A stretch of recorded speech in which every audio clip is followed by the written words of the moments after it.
Given that this is an entirely modernized generation of the Land Cruiser, Toyota has elected to install a turbocharged hybrid powertrain in place of a naturally aspirated V8 engine. A turbocharged 2.4-litre four-cylinder is assisted by two electric motors to make 326 horsepower. If this setup sounds familiar, that's because it's similar to the powertrain offered in the Toyota Tacoma. All Land Cruisers come with an 8-speed automatic transmission and a 4-wheel drive system that features a locking center differential, low-range gearing, a crawl control system, and hill descent control.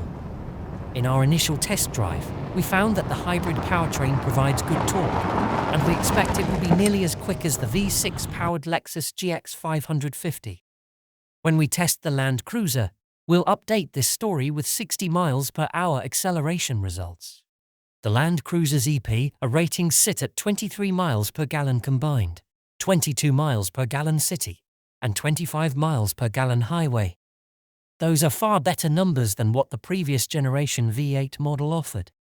When we get a chance, we'll take the Land Cruiser on our 75 miles per hour highway fuel economy route and update this story with its real-world test results. For more information about the Land Cruiser's fuel economy, visit the EPA website.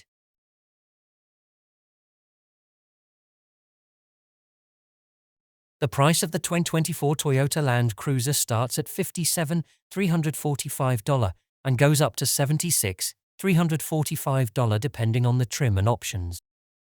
The last time a Land Cruiser was on sale in the US market, it started at a steep $87,030. But this time around, Toyota says the Land Cruiser will start at a more attractive starting price of $57,445.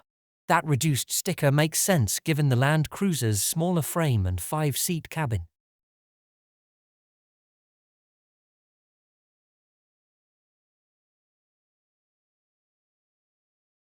The boxy new Land Cruiser is back for the 2024 model year, and it rides on an entirely modernized platform.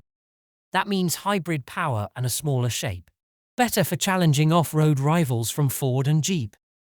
Unlike the previous generation Land Cruiser, the new one is strictly a 2-row, 5-seat SUV. Toyota has downsized the Cruiser's body this time around, putting it into contention with mid-size rivals such as the Ford Bronco and the Jeep Wrangler, rather than full-size SUVs such as the Chevrolet Tahoe and the Ford Expedition. While the base 1958 trim does without many of the other trim's luxuries, it still offers niceties such as heated seats, a heated steering wheel, and a 6-speaker stereo.